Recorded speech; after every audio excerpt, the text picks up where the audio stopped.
আপনাদের সকলকে নমস্কার জানাই। সমস্ত দেশ বিদেশে যারা আছেন, বাংলাদেশ, মণিপুর, ত্রিপুরা, বিদেশেও যারা আছেন, সমস্ত আমি ভারতবাসীকে হাত জোড় করে নমস্কার জানাই। আমি শ্রী বিশ্বনাথ চক্রবর্তী, অ্যাস্ট্রোলজার। আমি এখানে কুষ্টি করে থাকি, বিবাহের জটক বিচার করে থাকি, বাস্তু বিচার করে থাকি ও সন্তানদের পড়াশোনা নিয়ে আমি কনসালটেন্সি করে থাকি। আজ আপনাদের যে বিষয় বলবো সেটা হচ্ছে দৃষ্টি, মানুষের দৃষ্টি। এই দৃষ্টি জিনিসটা আমরা দেখতে পাই না, খালি শুনতে পাই। আর দৃষ্টি জিনিসটা আমরা অনুভব করতে পারি, দৃষ্টি জিনিসটা আমরা অনুভব করতে পারি। এটা আমি প্রত্যেকের জন্যই করছি, পুরুষদের জন্য করছি, মহিলাদের জন্য করছি, সবার জন্যই করছি। এটাতে লগ্ন রাশির কোনো কিছু দেখার প্রয়োজন নেই। দৃষ্টি দৃষ্টি আর দীর্ঘ নিঃশ্বাস, এই দুটো জিনিস মানুষকে ধ্বংসের পথে নিয়ে যায়। দৃষ্টি আর মানুষের দীর্ঘ নিঃশ্বাস মানুষকে ধ্বংসের পথে নিয়ে যায়। যেমন ধরুন, আপনার বাড়িতে একটা অনুষ্ঠান হচ্ছে, মেয়ের বিয়ে হচ্ছে বা ছেলের বিয়ে হচ্ছে, বাড়িঘর সুন্দর করে সাজিয়েছেন, কিছু লোকজন আসলো, পাড়া প্রতিবেশী সবাই আসলো। হঠাৎ করে একজন বসে বলে ফেললো, প্রচুর খরচ করেছে তো, দারুণ ডেকোরেশন হয়েছে। এই যে তার দীর্ঘ নিঃশ্বাসে কথাটা বলল, এটা কিন্তু গৃহস্থর পক্ষে ভালো হলো না। আবার একটা বাড়িতে ঢুকছে, ঢোকার পরে বলছে, বাহ, বাড়িটা দারুণ সুন্দর হয়েছে তো, বাড়িটা সুন্দর দারুণ হয়েছে তো, দারুণ রং হয়েছে তো।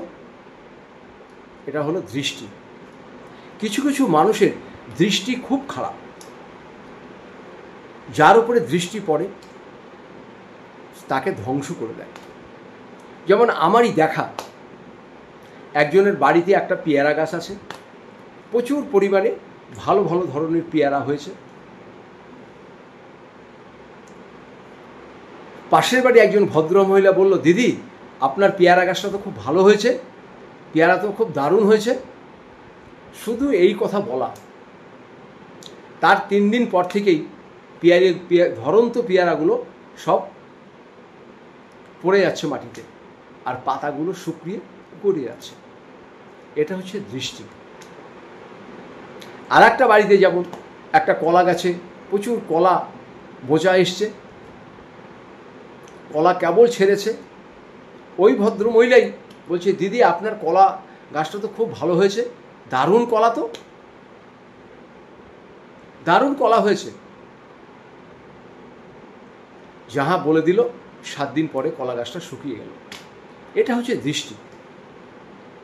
এরকম যারা করে, যাদের দৃষ্টি খারাপ, তাদেরকে আপনি চিনবেন কী করে? দেখবেন কিছু কিছু মানুষ আছে বা মহিলা আছে, আপনি কি কথা বলছেন, বাড়িতে আপনি কি করছেন, এটা সাধারণত বাড়ির আশপাশের লোকেই এটা করে। বাড়ির আশপাশের লোকে এগুলো করে। হিংসা, শত্রুতা, দৃষ্টি, দীর্ঘ নিঃশ্বাস, এরাই এটা করে। জানলা আছে আপনার বাড়ি থেকে, হয়তো তার বাড়ি দেখা যাচ্ছে, জানলা তার দেওয়া আছে, জানলার ভিতরে সে কী করলো, একটা গামছা টানিয়ে দিল। মানে তিনি হয়তো ভাবছে উনি খুব চালাক, একটা গামছা টানিয়ে দিল। ওই বাড়ি থেকে দেখছে এই বাড়িতে কি কথাবার্তা বলছে, গামছার আড়ালে কান পেতে আছে, যেন এ বাড়ির লোক বুঝতে না পারে যে গামছা শুধু টানা দিয়েছে, কেউ নাই, কিন্তু ওখানে একজন আছে, একজন ভদ্রমহিলা কান পেতে শুনছে, কান পেতে শুনছে। এসব ভদ্রমহিলাকে আরও চিনতে পারবেন, দেখবেন এরা অনেক ভোরবেলা উঠবে, অনেক ভোরবেলা উঠবে। ভোরবেলা উঠে দেখবেন, ছাদেই হোক বা নিচে নেমে হোক, আপনার বাড়ির চারদিকে তাকিয়ে তাকিয়ে দেখবেন। মানে ও হিংসায় জ্বলে পুড়ে মরছে, ওর দৃষ্টি খুবই খারাপ। এসব দেখবেন বহু পারিবারিক ঘরে, গ্রাম গঞ্জে, শহরেও আছে, সবার ঘরে এটা আছে। কিন্তু আমরা তো কিছু বলতে পারবো না। তার কারণ হচ্ছে আমি তো তাকে দেখি নেই, সে আমার বাড়িতে তাকাচ্ছে, আমার সঙ্গে কথা বলছে। এদের থেকে কিন্তু আপনাদের সাবধানে থাকতে হবে। এরা কারো ভালো চায় না। একটা কথা প্রতিটি মানুষের জানা দরকার, এমনভাবে চলতে হবে নিজেকে, আমার জন্য যেন কারো কোনো রকম ক্ষতি না হয়। আপনি যতই যার ক্ষতি করুন না কেন, কেউ টের পাক না পাক, উপরে কিন্তু ঈশ্বর দেখছেন। এ কিন্তু আপনাকে ক্ষমা করবে না, আপনি যেমন কর্ম করবেন আপনাকে তার ফল পেতেই হবে। তাই বলছি, পাড়া প্রতিবেশী যারা আছে, এরকম বহু আছে, মহিলা আছে, পুরুষ আছে। সেই জন্য আপনারা কি করবেন, বাড়ির সদর দরজার সামনে, খালি সদর দরজার সামনে দৃষ্টি, দীর্ঘ নিঃশ্বাস এগুলোকে একদম রোধ করে দেওয়ার জন্য আপনারা কি করবেন, 3 টুকরো ফিটকেরি নেবেন, খালি 3টে টুকরো ফিটকেরি নেবেন, একটি কালো কাপড়ে বেঁধে আপনার বাড়ির দরজার সামনে ঝুলিয়ে দেবেন শনিবার দিন। এটাতে আপনারা অনেক উপকার পাবেন। কেন, আপনি শত্রু থেকে তো রেহাই পাবেন না, হিংসা থেকে রেহাই পাবেন না, আপনার দিকে কে তাকিয়ে আছে দৃষ্টি থেকে রেহাই পাবেন না। দীর্ঘ নিঃশ্বাসভাবে বলল, এ বিরাট বড় হয়েছে, দীর্ঘ নিঃশ্বাস ফেলে বলল,